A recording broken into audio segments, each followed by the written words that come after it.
우리가 지난 시간에서 계속 이사야 선지자가 이스라엘 백성들에게 하나님의 언약에 근거해서 계속 말씀을 전했다는 것을 알 수가 있습니다. 그래서 점점 퇴락해가는 이스라엘의 역사를 향해서 이사야 선지자는 하나님의 진노와 또 징계, 장차 이스라엘이 점차 멸망하게 될 것을 예언을 하면서도 동시에 하나님의 언약이 계속해서 그 이스라엘 백성들 가운데 있기 때문에 그 언약이 폐하여지지 아니하고 결국은 그 언약이 이루어지게 될 것이라는 것을 증거를 해주는 것을 우리가 계속해서 보고 있습니다. 자, 한 손에는 하나님의 진노에 대한 증거가 있고 또 한 손에는 하나님의 언약의 신실함에 대한 증거가 있고 이 두 가지 증거가 선지자에게서 계속해서 주어지는 이런 상황인 거예요. 우리 이런 것들을 계속 보다 보면 이제 이해가 어려운 거죠. 도대체 왜 하나님이 이렇게도 말씀하시고 저렇게도 말씀하시고 그래가지고 참 이 일른 오늘날의 그리스도인들이 이런 이사야 선지서 같은 거를 보면 이게 참 어렵게 느껴지는 거죠. 자, 바로 그런 선지서의 어려움이 우리에게 보여주는 바, 시사하는 바가 있습니다. 그게 바로 뭐냐면 예수 그리스도의 복음이 바로 그와 같이 하나님의 진노와 하나님의 징계, 그 가운데에서도 예수 그리스도의 복음이 주어지게 된다는 것입니다. 한번 생각을 한번 해보십시오. 만약 예수 그리스도의 복음이 없다면 이 세상은 어떻게 되겠어요? 사실은 진작에 이 모든 세상은 하나님이 싹 다 벌써 없애버렸을 거예요. 거슬러 올라가면 아담의 범죄로부터 시작해서 우리가 벌써 그렇게 생각할 수 있죠. 하나님은 공의의 하나님이시고 거룩하고 영광스러운 하나님이실 뿐만 아니라 그 하나님은 죄를 미워하셔서 결코 두고 보실 수가 없는 분이잖아요. 그러면 아담이 범죄했을 때, 아담이 하나님의 언약을 깨트리고 반역했을 때 하나님은 벌써 그때부터 온 세상을 사실은 다 없앨 수도 있는 거예요. 그렇겠죠? 그런데 하나님은 그렇게 하시지 않았죠. 도리어 아담에게 짐승의 가죽으로 된 옷을 지어 입혀 주실 뿐만 아니라 창세기 3장 15절에서 우리가 소위 모언약이라고 하는 원시 언약이라고 하는 그 언약을 통해서 뱀은 너의 발꿈치를 상하게 할 것이지만 너는 뱀의 머리를 상하게 할 것이다 라고 하는 이런 언약의 말씀을 아담에게서부터 주신 거죠. 그리고 그것이 점차 하나님의 구속 계시의 역사 속에서 하나님의 계시가 발전하는 거죠. 그러면서 결국은 아브라함을 부르시고 이러면서 하나님이 결국 아브라함의 후손들을 가나안 땅에다가 번성하게 하셨잖아요. 그렇죠? 그 모든 과정 속에 하나님은 율법을 그들에게 주셔가지고 율법 아래에서 그들이 하나님을 배우고 하나님을 섬기고 그렇게 해서 언약 백성의 삶과 역사를 이루어가게 하셨던 거죠. 그게 바로 우리가 보는 구약 성경인 거예요. 그렇죠? 자, 이런 역사를 제가 다시금 언급해 드리는 이유는 하나님께서 왜 그런 역사적 과정들을 사용하셨느냐를 여러분들이 생각을 하시라는 거예요. 그렇지 않고서는 우리가 이사야 선지서에서 나오는 이런 정말 어떻게 보면 되게 모순되고 어떻게 보면 되게 역설적인 것 같잖아요. 하나님은 진노하시지만 동시에 하나님의 언약의 신실함이 계속 이스라엘 백성 가운데 증거가 되는 거죠. 이런 것들을 우리가 이해를 하려면 바로 이런 역사들을 알아야 되는 거예요. 하나님은 자기의 공의를 율법을 통해서 드러내시지만 그러나 그 공의가 결코 백성들을 진멸하거나 하나님께서 그들을 버리신다든지 또 하나님의 언약을 깨뜨리신다든지 이렇게 하시지 않고 도리어 그 율법의 언약조차도 하나님의 영원한 언약을 성취해 나가는 과정으로 하나님께서 선하게 쓰시는 거죠.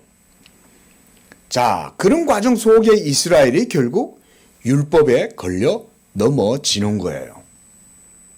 왜냐하면 율법에 고유한 가치가 있기 때문인 거죠. 이건 오늘날도 우리에게도 마찬가지고요. 사실은 우리가 하나님을 믿는다고 하고 예수 그리스도를 믿는다고 하고 그리고 그 믿음으로 구원을 받고 성령을 받았다 할지라도 우리가 성령을 거스를 수 있잖아요. 그렇죠? 믿음을 거스를 수 있잖아요. 우리의 육신의 연약함으로 죄를 지을 수 있지만 때때로 우리의 육신 속에 있는 이 죄의 정욕이 악함으로 성령을 도리어 일부러 고의로 하나님 앞에 죄를 지을 수도 있어요. 성령을 거스를 수 있어요. 그러할 때 하나님은 여전히 자기의 의로 말미암아 그 백성을 다스리실 때 그렇게 잘못하는 백성을 어떻게 하시겠어요? 하나님이 그냥 놔두시지 않는 거죠. 여전히 하나님은 책망하시고 때로 그 죄로 말미암는 죄책도 그로 하여금 감당하게 해서 하나님이 징계를 내리시기도 하시는 거예요. 그러함에도 불구하고 그리스도 예수 안에 있는 자들은 하나님이 끝까지 또 붙들어 주시고 인도해 주시는 거예요. 그래서 하나님의 언약에서 벗어나지 못하도록 하나님이 주권적인 역사 가운데 그들을 또 이끌어 나가시는 거예요. 말 안 들으면 우리 옛말로 어른들이 그러잖아요. 다리 몽댕이를 부러뜨려서라도 데리고 간다는 말이 있잖아요. 하나님은 그렇게도 하시는 거예요. 자기 택한 백성들은. 그러나 이사야 시대 때는 아직 예수님이 오시지 않았고 그런 상황 속에서 선지자는 이스라엘이 하나님의 율법을 어겼기 때문에 그 율법으로 말미암는 하나님의 진노와 징계에 대해서도 그들에게 선언하고 동시에 그들이 징계를 받을지라도 여전히 하나님의 언약의 신실함으로 인해 가지고 또한 그들을 회복시키고 그들에게 구원을 베풀고 영원한 하나님의 언약이 이루어지게 될 것이다. 이 두 가지 메시지가 그래서 이사야 선지자를 통해서 계속해서 주어지게 된 거예요. 무엇보다 이사야 선지자의 예언에 있어서 중요한 건 그 시대에 이루어지게 될 구원의 말씀뿐만 아니라 장차 온 세상의 마지막 날에 이루어지게 될 하나님의 구원의 일들까지도 다 예언을 하고 있다는 사실입니다.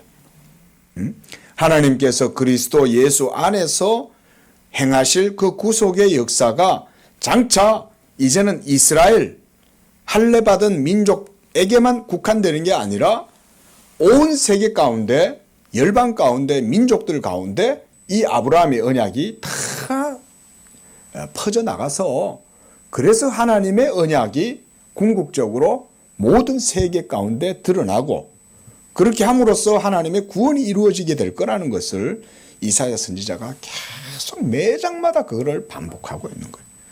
그러니까 이 두 가지를 선지자가 항상 같이 얘기하고 있는 거예요. 자, 여러분 이렇게 이 두 가지를 같이 말하고 있는 이유는 뭐냐? 결국 이 두 가지가 다 어디에서 하나가 되어 부딪히면서 해소가 되느냐? 할렐루야. 우리 권사님 신학이 아주 그냥 너무너무 탁월한 신학이에요. 왔다. 예? 하나님의 진노와 하나님의 언약적 성취가 결국은 십자가에서 완전히 다 드러나가지고 만나갖고 거기서 해소가 되고 성취가 되는 거예요.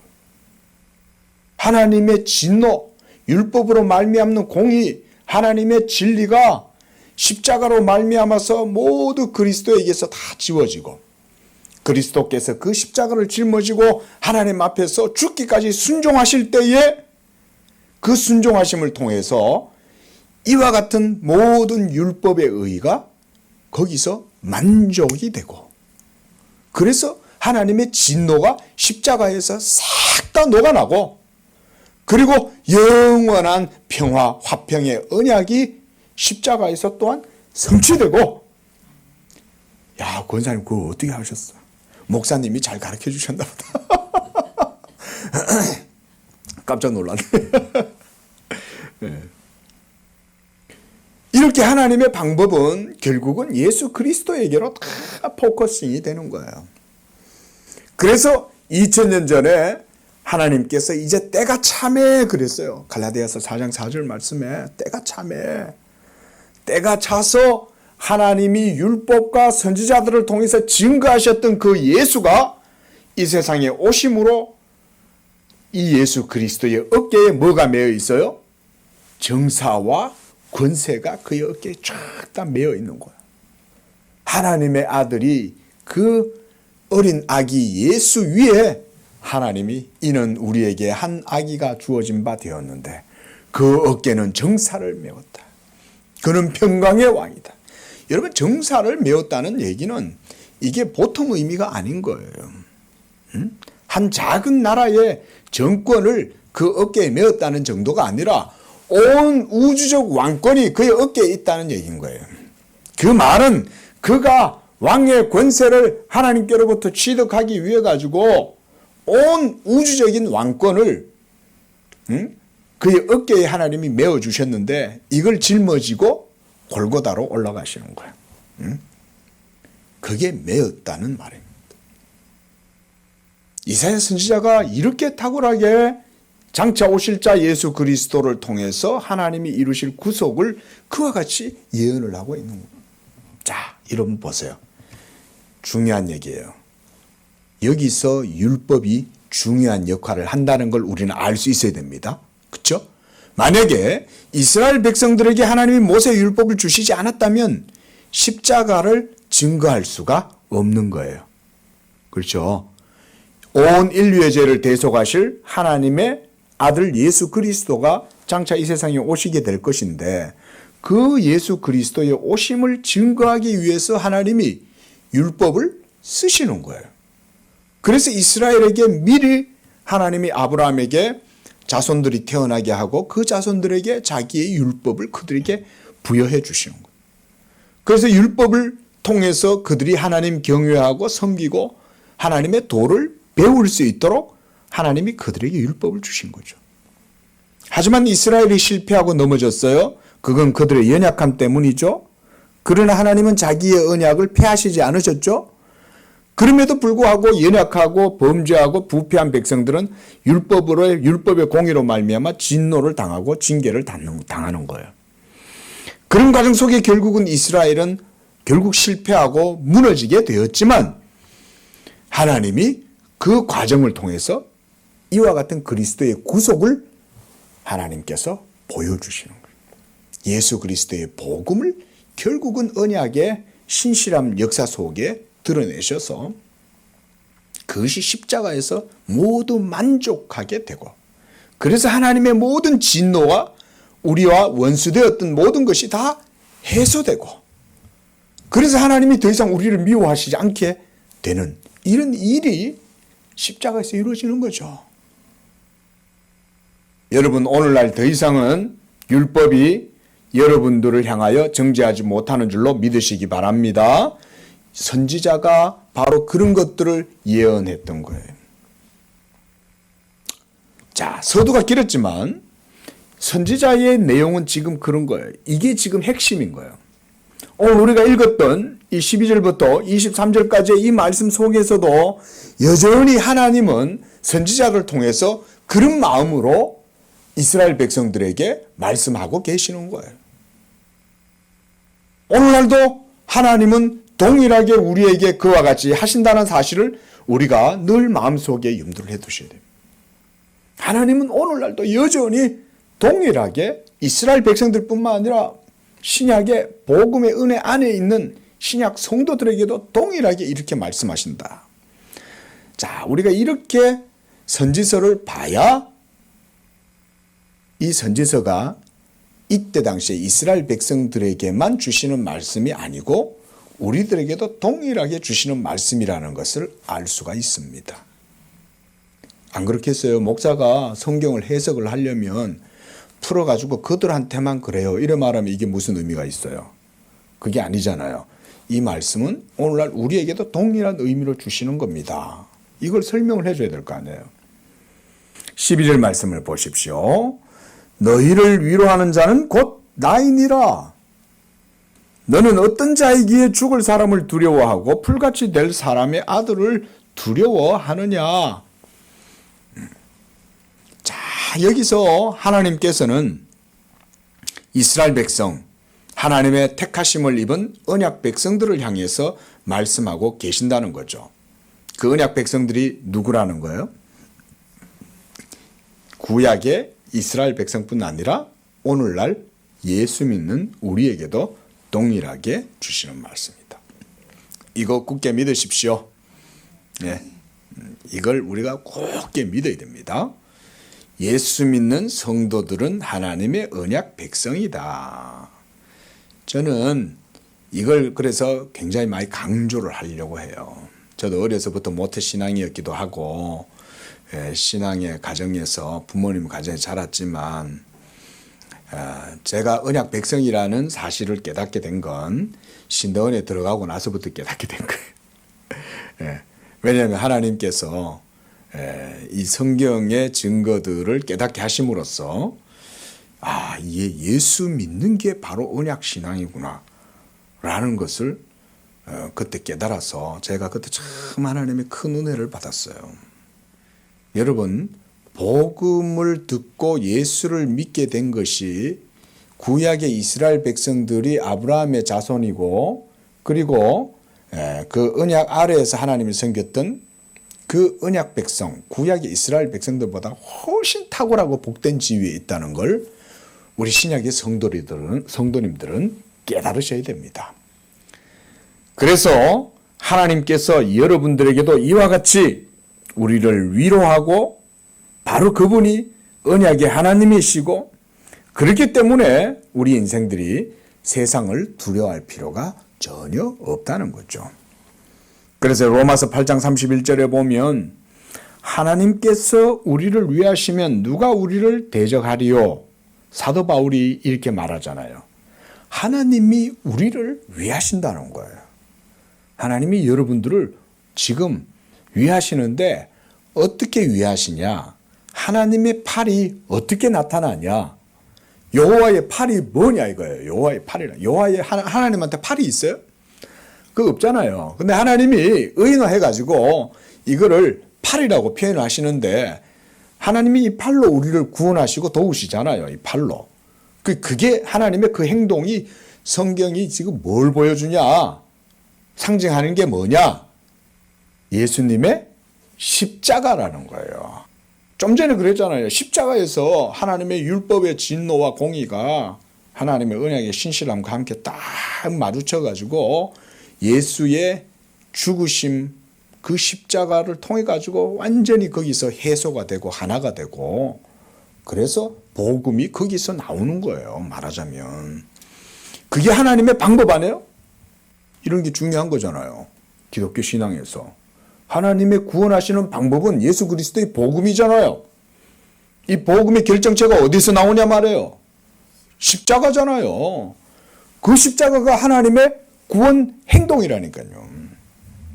여호와의 팔이 네게 나타났느냐 할 때 그 여호와의 팔이 짧아서 너희를 구원하지 못하겠냐?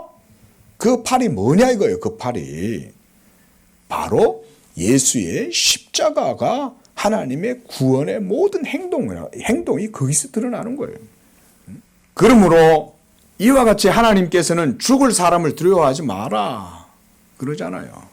그래서 사도 바울은 또한 로마서 8장에서도 우리가 로마서 8장 보겠습니다. 잠깐 38절 39절 시작.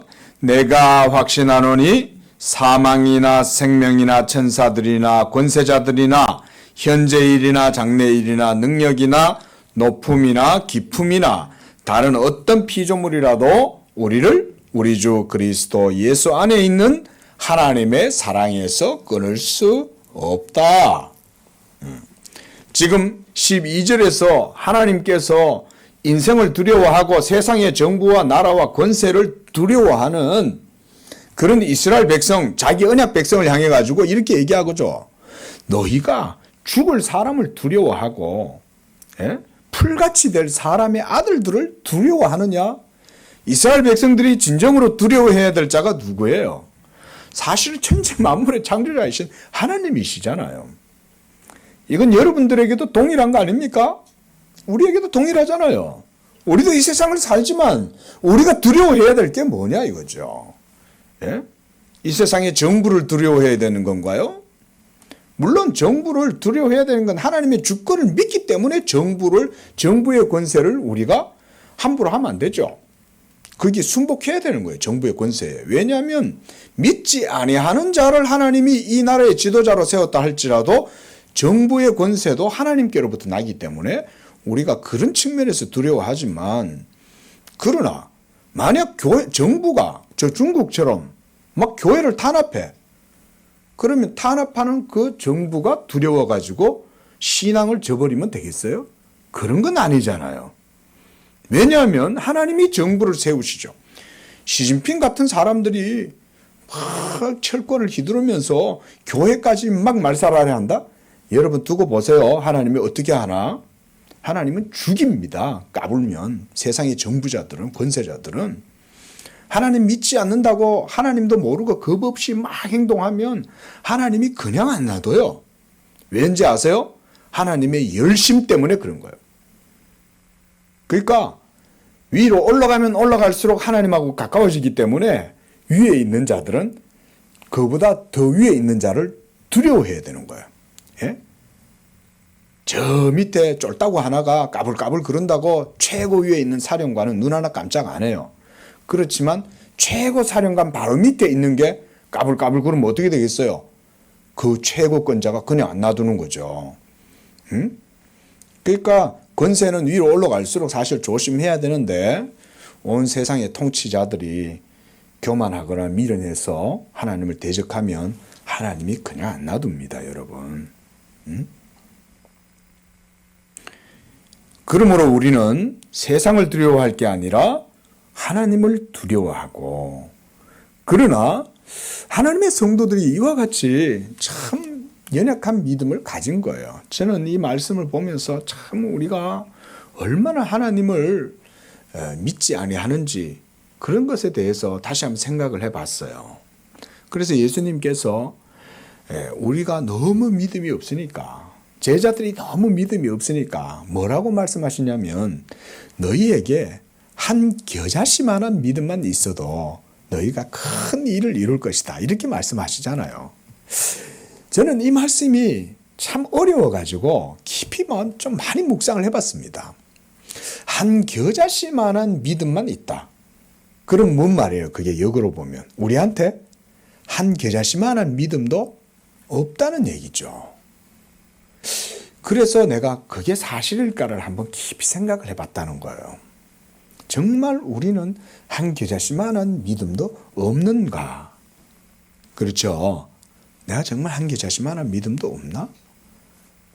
왜냐하면 우리는 다 교회도 다니고 예배도 드리고 하나님께 헌금도 하고 또 봉사도 하고 이렇게 하고 있는데 왜 주님은 그 제자들에게 한 겨자씨만한 믿음도 없다고 그렇게 말씀을 하실까?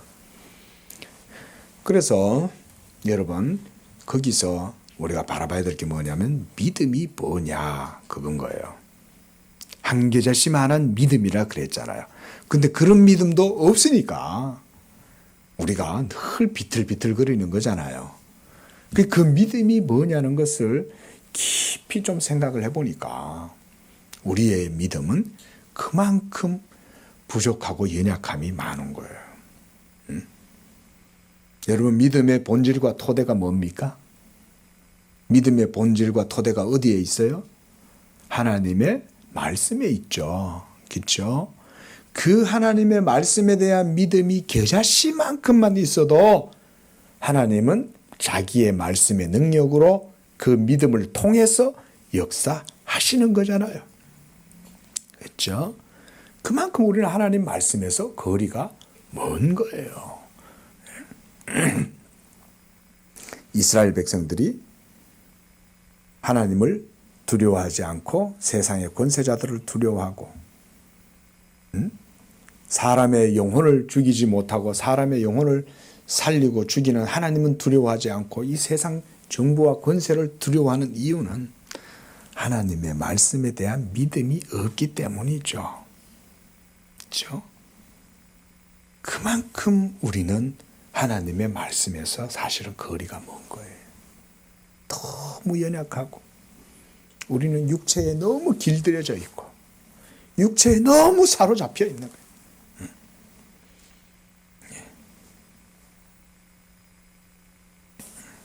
그러나 하나님은 역사의 주권자이신 줄로 우리가 믿어야 될 줄로 믿습니다. 하나님이 역사의 주권자인 거예요. 지난주에도 우리가 그런 말씀 드렸잖아요. 숨 쉬는 거 하나까지도 하나님은 다 아시는 거예요. 사실은. 이렇게까지 믿어야 돼. 예? 한순간도 하나님 앞에서는 하나님이 한순간도 놓치지 않아요. 왜냐하면 그 순간조차도 하나님에 의해서 이루어지는 거기 때문에. 이렇게 믿으실 수 있기를 바랍니다. 이렇게 믿으셔야 됩니다, 여러분. 이거 믿으셔야 돼요. 제가 강조하고 또 강조하는 거예요. 왜냐하면 여러 번 강조해도 이거 잊어버리거든. 또 있고 또 좀 이따 지나보세요. 또 잊어버립니다. 왜냐하면 우리는 육체에 너무 길들여져 있고 영적으로 늘 하나님과 이렇게 하나님과의 영적인 교제와 함께 모든 우리의 영적인 사이클이 하나님한테 포커스를 맞추고 이렇게 못하기 때문에 말씀 들을 때는 맞아 하나님의 말씀에 내가 모든 걸 다 맞추어야지 영적으로 살아야지 이러면서 막 말을 하다가도 당장 뒤돌아서면 또 잊어먹는 거죠. 그래서 이걸 계속해서 반복하는 거예요. 계속해서. 제가 처음에 결혼을 해가지고 저하고 이제 살게 되신 그분한테 제가 이렇게 말씀을 드렸어요. 뭐 이제 목사가 뭐 다 같이 다니면 뭐 딴 얘기 하겠어요. 그래가지고는 신앙에 대한 이야기도 많이 해주고 이제 이러니까 또 열심히 잘 배우셔요. 그 제가 이런 얘기를 해줬어요. 제가 모든 순간순간이 하나도 하나님에게서부터 떠나지 않고 우리의 한순간조차도 하나님에게서 떠나지 않는다. 제가 이렇게 보니까 그걸 달게 받긴 받는데 정확하게 그게 실제적인 의미는 잘 못 받아들이는 것 같더라고요. 처음에는. 근데 이제 뭐 벌써 결혼하고 산지 이제 꽤 됐으니까 지금은 어떤지 모르겠어요. 왜냐하면 나는 그때도 그 얘기 해줬고 지금도 그 얘기를 하고 있거든.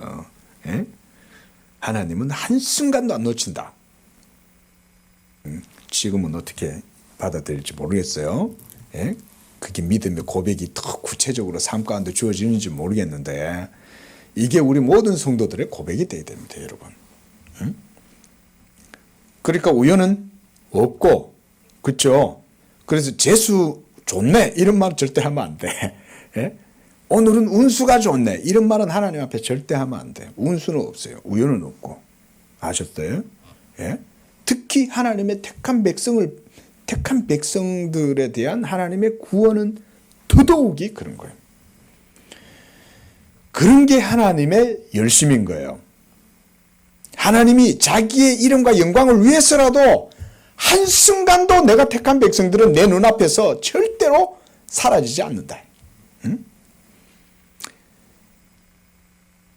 하나님께서 자기의 택한 백성 시온 예루살렘은 세세토록 하나님의 눈앞에 다 이렇게 하나님 보고 있는 거예요. 이렇게 보시면 돼요. 하나님이 모든 세계를 다 창조하신 다음에 하나님의 관심이 어디에 있냐면 에덴에 있는 거예요. 모든 세계를 만들어 놓으셨지만은 하나님의 최고 관심사는 에덴에 있는 거예요. 그리고 지금은 시온에 있는 거예요. 하나님의 눈이 거기에 다 있는 거예요. 그게 바로 우리 예수 믿는 모든 성도들인 줄로 믿습니다. 우리 모두는 다 하나님의 성에서 아름다운 보석들인 거예요. 하나님이 여러분들을 자기의 열심을 위해서 자기의 의로우심을 위해서라도 한순간도 여러분들은 안 놓쳐요. 이걸 믿으십시오. 한순간도 하나님은 나를 안 놓친다. 따라합시다. 한순간도 하나님은 나를 안 놓치신다. 이렇게 고백하십시오. 심지어 어디까지? 내가 죽을 때도 내가 병이 들어 임종하는 그 순간까지도 하나님은 나를 안 놓친다. 죽고 난 이후에 내 영혼이 육체에서 떠나도 하나님은 내 영혼을 절대 한순간도 어두움 가운데 내버려 두시지 않는다. 왜 그렇게 하나님이 왜 그렇게 하신다? 하나님의 자기 열심 때문에 그렇게 하시는 거예요. 왜냐하면 거기에는 하나님의 영광이 달려 있거든. 예? 하나님 자신의 의로우심이 거기에 달려 있거든. 내가 나를 위하여, 내가 내 이름을 위하여, 내가 내 영광을 위하여 내가 택한 백성들은 조금도 내가 잃어버리지 않는다. 여러분, 이런 신앙으로 고백을 해야 됩니다. 그러니까 지금도 우리는 순간을 놓쳐서는 안 된다. 보세요. 13절에 하나님께서 뭐라고 말씀합니까? 바로 이런 분이 우리를 구원하시는 분이시라는 거죠. 하늘을 펴고 땅의 기초를 정하고 너를 지은 자 여호와를 어찌하여 잊어버리냐? 이 말은 하나님이 우리를 잊어버리신다는 거야? 안 잊어버리신다는 거예요? 하나님은 우리를 안 잊어버리시죠. 어미가 자식을 잊어버릴 수는 있어도 나는 너희를 잊지 않는다. 누구? 예수 믿는 하나님의 언약 백성들. 그러니까 이런 이사야서 선지서는 저는 그래서 구약 이스라엘 백성들뿐만 아니라 더더욱이 오늘날 예수 믿는 언약 백성, 신약의 성도들에게 저는 이것이 도리어 주어지는 교훈이 크다는 거예요. 왜냐하면 하나님이 이스라엘 백성들에게 하신 그 약속이 결국 이루어졌잖아요. 예수 십자가에서 하나님의 모든 구속의 역사가 이루어지고 예수를 통해서 하나님이 온 세상에 아브라함의 언약이 번성하게 해서 성령으로 말미암아 온 세계에 지금 아브라함 언약이 지금 성취되고 있잖아요. 그렇죠? 예? 이 한반도 조선뿐만 아니라 지금 뭐 남미, 아프리카 또 온 열도 섬지역까지 복음이 막 지금도 전파되고 있잖아요. 그래서 하나님이 자기 이름과 자기 열심을 위해서 지금도 하나님의 택한 백성들을 막 끌어모으시는 거예요. 하나님의 열심으로 하시는 줄로 믿습니다. 이런 걸 우리가 고백을 해야 이게 하나님께 영광이 되는 거예요. 저는 그렇게 믿어요. 저는 이런 게 설교라고 생각해요. 이런 하나님이 하시는 일을 증거하고 선포하면 그걸 통해서 하나님이 영광을 받으시는 거예요. 여러분들이 할 일은 그걸 듣고 아멘 하면 돼. 그냥 딴 거 없어. 응? 이런 하나님의 한마디로 말하면 진짜 놀라운 대드라마잖아요. 그걸 그냥 아멘 할 것밖에 없죠. 우리가 뭘 하나님께 영광 돌릴 게 있어요. 그렇죠? 하나님 말씀, 아 그렇구나. 하나님이 지금도 자기의 언약을 역사 속에 이렇게 성취해 가시는구나. 그걸 목사가 부족하지만 이 정도로라도 증거를 하면 여러분들은 딴 거 없어요. 그냥 그 듣고 그냥 인식만 해도 돼. 딴 거 할 필요도 없어. 그냥 그렇구나. 이 정도만 돼도 하나님 영광 받는 거예요. 응? 나는 여호와라. 나는 내 이름을 다른 자에게 주지 아니할 것이다. 나는 나를 위하는 자요. 나를 위하여 내가 이 구원을 이룰 것이다. 응? 그 열심이 결국은 예수 그리스도의 십자가에서 완전히 드러나고 그 열심이 결국은 그리스도의 십자가에서 완전히 거기에서 끝을 맺게 된 거예요. 하늘을 펴고 땅의 기초를 정하고 우리를 지으신 자. 우리가 그분을 두려워하고 그분을 의지해야지. 뭘 그렇게 세상을 의지하고 세상을 두려워할 필요가 있느냐는 거죠. 그래서 너를 멸하려고 준비하는 저 학대자의 분노를 어찌하여 항상 종일 두려워하고 학대자의 분노가 어디 있느냐고 말해요. 14절에 결박한 포로가 속히 놓일 것이니 죽지도 아니할 것이고 구덩이로 내려가지도 아니할 것이며 그의 양식이 부족하지도 아니하리라. 하나님이 이와 같이 이스라엘 백성들에게 지금 위로해 주시고 약속해 주시고 도와주시겠다고 말씀하시는 거잖아요. 예? 이스라엘 백성들이 바벨론의 포로가 되고 아수르에 끌려가고 이렇게 할지라도 그들은 그 끌려간 곳에서도 두려워하지 말라는 거죠. 이 말씀 때문에 많은 이스라엘 백성들이 바벨론의 포로가 되었지만 거기서도 하나님을 열심히 섬겼던 거예요. 모르드게와 모든 유다인들은 거기서도 하나님만 섬겼던 거예요. 에스더도 하나님만 섬겼던 거예요. 다니엘과 사드락과 메삭과 아벳느고 이 친구들도 거기서도 하나님을 열심히 섬겼던 거예요. 느부갓네살의 신상에 절하지 아니하고 하나님을 열심히 섬겼던 거예요. 그러므로 15절에 나는 네 하나님 여호와다라고 말씀을 합니다. 바로 그분이 우리 주 예수 그리스도이신 줄로 믿습니다. 하나님의 말씀이 어디서 나타났겠습니까? 이제는 우리에게 나타난 바 되었는데 그 이름은 바로 예수 그리스도신 거예요. 우리가 그의 영광을 보니 아버지의 독생자의 영광이요 은혜와 진리가 충만하더라. 그 여호와의 말씀이 육신이 되어 이제 우리 가운데 거하시는 거예요. 지금 이 이사야보다 우리가 훨씬 더 하나님께 가까이 있는 거예요. 놀라운 말씀이죠. 이사야는 멀리서 바라보고 말했지만 우리는 지금 하나님의 말씀이 여러분 속에 거하시는 거예요. 예? 그 말씀이 여러분과 함께 하는데 두려워할 게 뭐가 있어요? 오늘 이 말씀이 여러분에게 아주 귀한 교훈의 말씀이 될 수 있기를 바랍니다. 하나님의 말씀이 내 안에 있는 거예요. 밖에 있는 게 아니라. 예? 여호와의 말씀이 육신이 되어 그 말씀과 그의 영이 이제 여러분 속에 거하시기 때문에 여러분들이 그 믿음으로 행하면 이제는 계자씨만한 믿음이 아니라 내 속에 있는 그 하나님의 말씀의 능력이 나타나서 하나님이 여러분들의 믿음과 함께 일하고 역사하신다. 이게 우리의 교훈이 됩니다. 그래서 16절에 보면 내가 내 말을 너의 입에 두고 내 손 그늘로 너를 덮었나니 이는 내가 하늘을 펴고 땅의 기초를 정하고 시온에게 이르기를 너는 내 백성이라. 여러분들 모두가 다 하나님의 시온 백성들인 거예요. 지금 이 16절의 내용은 당연히 이스라엘 백성들에게 해당되는 말씀이긴 하지만 하나님의 뜻은 구약에 할례받은 이스라엘 백성들만 말씀하시는 게 아닌 거예요. 오늘날도 진실하게 예수를 믿는 신약의 성도들에게 동일하게 너는 나의 시온의 백성이다 라고 하나님이 말씀하시는 거예요. 내 말을 너의 입에 두었다는 거예요. 이 입에 두었다는 얘기는 하나님의 말씀의 직접성을 말하는 거예요. 가깝다는 말이죠. 가깝다는 말이고. 여호와 하나님의 진리가 저 우주 달나라 넘어 있는 게 아니라 하나님의 말씀은 우리의 입에 있고 우리의 마음에 있고 우리 속에 여호와의 말씀이 있는 거예요. 여호와의 영으로.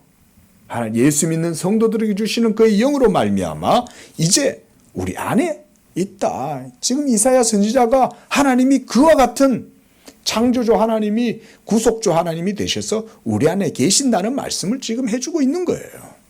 믿으시기 바랍니다. 그래서 이걸 자꾸 믿으라고 말하는 거예요, 목사가. 이걸 믿으십시오. 이걸 믿으십시오. 이걸 믿으십시오. 예? 2000년 전에 십자가에서 죽으신 그 예수는 2000년 전에 끝나신 게 아니에요. 그가 모든 이 우주적인 모든 저주와 사망을 그의 십자가에서 정사와 권세에서 그걸 다 깨트려 버린 거예요. 온 우주적인 정사와 권세를 십자가의 멍에에서 예수님이 확 하고 삼손처럼 깨트려 버린 거예요. 예? 삼손이 블레셋에 막 사로잡혀가지고 잡혀가는 척 해주잖아요. 예? 그래, 나 잡았어! 이러면서 삼손이, 어떻게, 놓으세요! 이러면서 끌려가잖아요. 일부러. 그래가지고는 뭘 이어다가 다면 이제 문짝이를 이어다 달잖아요. 꼼짝을 못하게 하려고. 그게 돼요? 삼손한테? 하나님이 예수 그리스도의 능력을 보여주려고 삼손에게 이런 능력으로 역사하시는 거예요. 삼손은 그야말로 진짜 초인적인 능력을 가진 겁니다. 여러분, 영화에서 보는 그런 초인적 능력. 그게 삼손한테는 실제적으로 일어나는 거예요, 여러분. 삼손은 와가지고 벽을 한 대 때리면 진짜 헐크 같은 능력이 나타나는 거예요, 여러분. 그 정도로 삼손은 대단합니다, 여러분. 그 영화가 SF 영화가 아닌 거예요, 여러분. 마벨 영화가 아닌 거예요. 삼손이 그런 능력을 가진 건 성령의 능력이 그와 같은 걸 보여주는 거예요. 왜 하나님이 삼손을 사사로 세워갖고 그렇게 블레셋을 무찌르고 이스라엘을 구원하는 능력을 보여주셨냐? 뭘 보여주기 위해서 그렇겠어요? 예수 그리스도의 구원의 능력을 보여주시는 거예요. 예수의 십자가의 능력이 실제로 그와 같다는 것을 잠시나마 삼손의 능력을 통해서 그렇게 보여주시는 거죠. 지금도 이와 같이 예수 그리스도가 십자가로 말미암아 온 우주의 왕으로 지금 등극해가지고 다 다스리고 계셔요. 그 우리가 누구를 두려워해야 되겠어요? 바로 천지 만물의 창조주시고 하나님의 모든 언약의 대상자요 언약의 중보자이신 바로 그 예수 그리스도를 우리의 하나님으로 우리가 모시고 있잖아요. 두려워할 게 뭐냐 이거죠. 특별히 그 말씀이 내 입에 있고 성령을 통해서 여러분 속에 그 말씀이 이제는 계시는 거예요. 더 이상 하나님의 말씀은 율법의 그 돌판과 언약 궤 속에 하나님 말씀이 있지 않아요. 그 하나님의 언약의 말씀이 이제는 예수 믿는 여러분 속에 거하시는 거예요. 이걸 믿으라. 이걸 믿으라. 하나님의 말씀이 나와 함께하면 네가 못 이룰 일이 뭐가 있냐. 그렇죠? 이게 신약의 성도들에게 주시는 저는 하나님의 특별한 은혜의 말씀이라고 봐요. 여호와의 말씀이 너에게 있으므로 그래서 예수님도 그 말씀 하시잖아요. 내 말이 너희 안에 거하면 너희가 무엇이든지 믿고 행해라 그러잖아요. 얼마나 놀라운 권세입니까? 예? 한마디로 하늘의 보증수표가 너한테 주어져 있다는 거죠. 그게 바로 예수 그리스도를 믿는 믿음의 보증이고 약속인 거예요.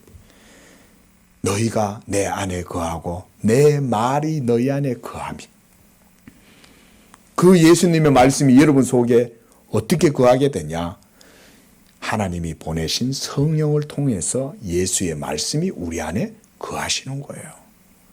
그 말씀이 거하면 너희가 무엇이든지 구하라. 너희가 행하면 무엇이든지 이루리라. 그렇죠? 이게 보증수표 아니에요? 얼마나 놀라운 말씀인가.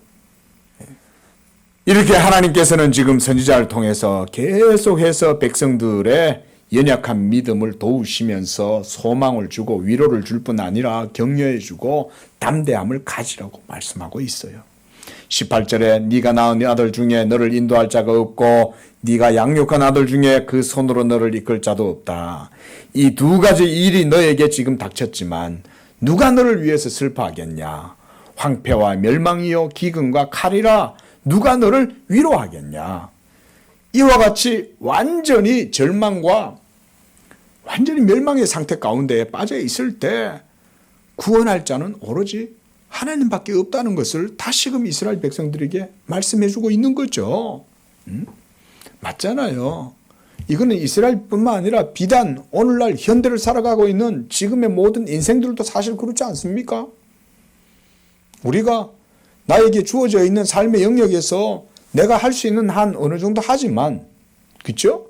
여러분들이 해야 될 건 해야 돼요. 그럼에도 불구하고 사실은 그것도 다 하나님의 은혜인 거예요. 내가 뭔가를 할 수 있는 역량이 있다. 그 자체도 하나님이 은혜를 주신 거예요, 벌써. 그것도 믿고 고백하셔야 돼요. 그것도. 하지만 때때로 내게 주어진 삶 속에서 어떨 때는 내가 가진 역량으로 할 수 없을 때도 있어요. 그렇죠? 자, 이 말씀 묵상하는데 예전에 있었던 일들이 다시금 또 오르더라고요. 살다 보면 대부분 삶에서 우리는 내게 주어진 일은 내 역량으로 다 하죠. 그렇죠? 내가 아르바이트를 하든 내가 직장을 구하든 내가 어떤 사업을 계획해서 그 내 능력대로 내게 주어진 일들을 해서 뭔가 수익을 얻고 이렇게 해서 경제적 활동을 하고 뭐 이런 정도를 하지만 어떨 때 보면 살다 보면 내 역량 밖의 일들도 내게 주어질 때 있잖아요. 내 힘으로 할 수 없을 때. 그럴 때 있지 않습니까? 예? 제가 아주 벌써 오래됐습니다. 벌써 오래됐는데 밤에 전화가 왔어요. 아시는 목사님한테서. 제가 예전에도 한번 말씀을 드렸는지 모르겠는데 어떤 의사 선생님 아시는 이제 어떤 의사 선생님의 자녀가 지금 응급실에 갔다는 거예요. 근데 불치병에 걸려 있어가지고 있다가 갔는데 밤에 저희 동기 목사님이 전화가 와가지고 형님 전화 좀 기도 좀 한번 해주세요. 네, 형님한테 기도 부탁한다고. 어떻게 또 저한테도 기도를 같이 좀 해달라고 이제 기도 도움을 요청을 한 거죠. 그래 같이 기도하자. 저는 뭐 누군지도 모르죠. 어떤 분인지도 모르는데 저도 같이 기도했어요. 하나님 불쌍히 여겨주시고 이러면서 간절히 그래서 기도했습니다. 근데 며칠 있다가 연락이 왔어요. 며칠 있다 연락이 왔는데 그 불치의 병으로 아빠가 의사인데도 의사가 자기 자식을 고치지를 못하는 거지. 의사인데도 중이 지 머리 못 깎듯 이발사가 자기 머리 못 깎듯. 근데 놀랍게도 그 아이가 이 병이 나은 거예요. 기적적으로. 그래서 의사가 그게 다른 사람은 고쳐도 자기 자녀를 못 고치니까 얼마나 답답했겠어. 그래가지고는 그 의사 선생님이 이제 성도겠죠. 목사님한테 기도를 부탁을 했으니까. 그래 이제 내가 너무 감사하다. 그래가 감사 헌금을 하고 싶다 그러니까 그 이제 우리 동기 목사님이 그때 제가 이제 한참 공부를 하고 있을 때였거든요. 그래. 그러면 내가 기도 부탁한 목사님이 있는데 그 목사님한테 그 헌금을 해라 이랬는. 그래가지고는 그 의사 선생님 성도님이 저한테 한 학기 학비를 대주셨어요. 그또 돈도 없이 그때는 결혼도 안 하고 있을 때니까 누가 뭐 도와주는 분도 없잖아. 그런데 그분이 그러고 한 학기 학비를 대줬어요. 참 감사하더라고요. 그분만 아니죠.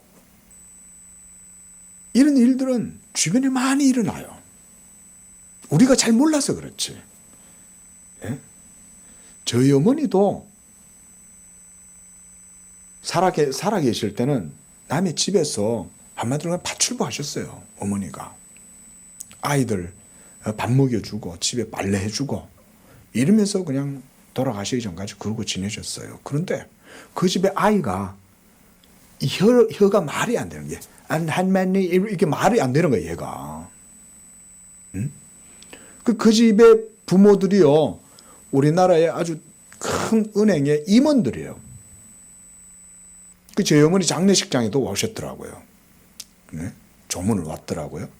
근데 그 집에서 어떤 일이 벌어졌냐면 이 아이가 그게 뭐 상담을 한다고 그게 꼬인 혀가 풀립니까? 그게? 안 되잖아요. 평생 그냥 장애를 가지고 살아야 될 애 아니에요. 근데 이 아이가 어느 날 성령의 은혜로 이게요. 애가 혀가 정상으로 풀린 거예요. 근데 그 과정 속에 얘가 하나님의 그 특별한 은혜를 입은 거예요. 그 얘가 너무 놀래가지고 자기 부모들한테도 그 말을 못한 거야. 이게 겁이 나가. 자기가 경험한 이 일이 너무나 큰 일이니까. 그러면서 그때부터 얘가 입이 풀려갖고 말을 정상적으로 하는 거예요. 애는 얼마나 똑똑한 애인지 몰라요. 응? 민선이란 애인데. 근데 얘가 할머니한테는 와 얘기해.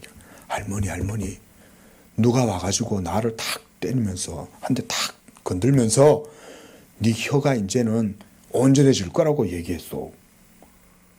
이 아이가 그 경험을 누구한테도 말을 못하는 거예요.